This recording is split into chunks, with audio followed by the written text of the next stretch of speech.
PV അൻവറിന്റെ നിലമ്പൂർ നിയമസഭാ മണ്ഡലത്തിൽ നിന്നുള്ള രാജിയോടെ കളമൊരുങ്ങിയ ഉപതെരഞ്ഞെടുപ്പ് ഈ മാസം അവസാനത്തോടെ ഉണ്ടാകുമെന്നതാണ് സൂചനകൾ. LDF-നും UDF-നും ഇതൊരു അഭിമാന പോരാട്ടമാണ്. അൻവറിലൂടെ LDF പിടിച്ചെടുത്ത ഈ മണ്ഡലം അതേ അൻവറിന്റെ ശക്തിയിൽ തിരിച്ചുപിടിക്കുവാനുള്ള നീക്കമാണ് UDF-നുള്ളത്. അൻവർ ഇപ്പോൾ UDF പക്ഷത്താണ്. എന്തു വില കൊടുത്തും ഇടതുമുന്നണിയെ തകർക്കണമെന്നുള്ള ഒറ്റ ലക്ഷ്യം മാത്രമാണ് PV അൻവറിനുള്ളത്. അൻവറിന് നല്ല സ്വാധീനമുള്ള മണ്ഡലം കൂടിയാണ് നിലമ്പൂർ. അത് പരമാവധി ഉപയോഗപ്പെടുത്താൻ UDF-ന് സാധിച്ചാൽ വരാനിരിക്കുന്ന ഉപതെരഞ്ഞെടുപ്പിൽ മികച്ച നേട്ടമുണ്ടാക്കാൻ UDF-ന് സാധിക്കും. രാജിവെക്കുമ്പോൾ അൻവർ കോൺഗ്രസിനോട് ആവശ്യപ്പെട്ടത് DCC അധ്യക്ഷൻ VS ജോയ് UDF സ്ഥാനാർത്ഥിയായി നിലമ്പൂരിൽ വരണമെന്നതാണ്. ജോയ്ക്ക് തന്നെയാണ് സാധ്യത കൂടുതലും. എന്നാൽ ഈ സീറ്റിൽ അവകാശവാദവുമായി KPCC സെക്രട്ടറി കൂടിയായ ആര്യാടൻ ഷൗക്കത്തും ചരടിവലി മുറുക്കിയിട്ടുണ്ട്. ഇവരിൽ ആരെ കൊള്ളും ആരെ തള്ളുമെന്നത് പാർട്ടിക്ക് തലവേദനയായിരിക്കുകയാണ്. 2021 നിയമസഭാ തെരഞ്ഞെടുപ്പിൽ പട്ടാമ്പി സീറ്റ് ഷൗക്കത്തിന് നൽകിയെങ്കിലും നിലമ്പൂരിൽ മത്സരിക്കുവാനാണ് താല്പര്യമെന്ന് പറഞ്ഞ് ഷൗക്കത്ത് പട്ടാമ്പി സീറ്റ് നിരസിച്ചിരുന്നു.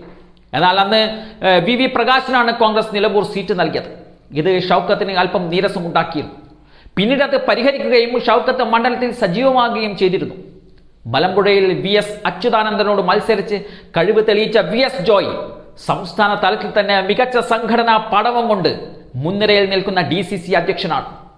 ആയിരക്കണക്കിന് പ്രവർത്തകരെയാണ് CPM പോലുള്ള പാർട്ടികളിൽ നിന്നും ഈ ചെറിയ കാലയളവ് കൊണ്ട് കോൺഗ്രസിലേക്ക് എത്തിക്കാൻ VS ജോയ്ക്ക് സാധിച്ചത്. അത് ജോയ്ക്ക് വലിയ നേട്ടമായി മാറുമെന്നതാണ് പലരും വിലയിരുത്തപ്പെടുന്നത്. കോൺഗ്രസ് നേതൃത്വം നടത്തിയ രഹസ്യ സർവേയിൽ പോലും ജോയ്ക്കാണ് മുൻതൂക്കമെന്നതാണ് സൂചനകൾ. മറ്റു പേരുകൾ ഉയർന്നു വന്നിരുന്നുവെങ്കിലും ഷൗക്കത്തോ അല്ലെങ്കിൽ ജോയിയോ ഈ രണ്ടിൽ ആരെങ്കിലും ഒരാളാകും നിലമ്പൂരിൽ UDF സ്ഥാനാർത്ഥി എന്നത് ഉറപ്പിക്കാവുന്നതാണ്.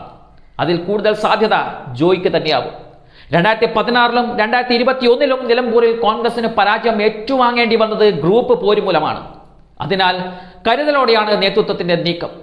PV അൻവറിന്റെ പിന്തുണ കൂടി ലഭിച്ച ഈ അനുകൂല സാഹചര്യം സ്ഥാനാർത്ഥി നിർണയത്തിലൂടെ നഷ്ടപ്പെടരുതെന്ന് ഹൈക്കമാൻഡിന്റെ നിർദ്ദേശവുമുണ്ട്. മുസ്ലിം ലീഗ് അടക്കമുള്ള ഘടകകക്ഷികളുടെ അഭിപ്രായവും നിർണായകമാകും. തെരഞ്ഞെടുപ്പ് ചുമതല KPCC രാഷ്ട്രീയകാര്യ സമിതി അംഗമായ AP അനിൽകുമാറിനാണ്.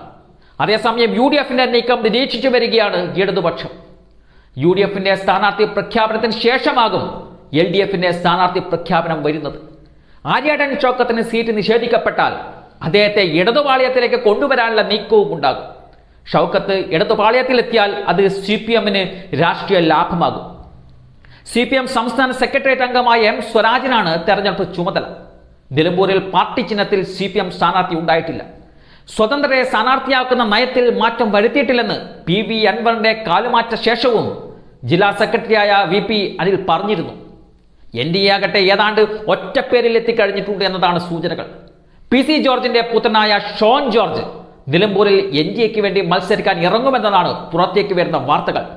നിലമ്പൂരിൽ BJP മത്സരിച്ചപ്പോൾ 10,000-ൽ താഴെ മാത്രമേ വോട്ടുകൾ ലഭിച്ചുള്ളൂ.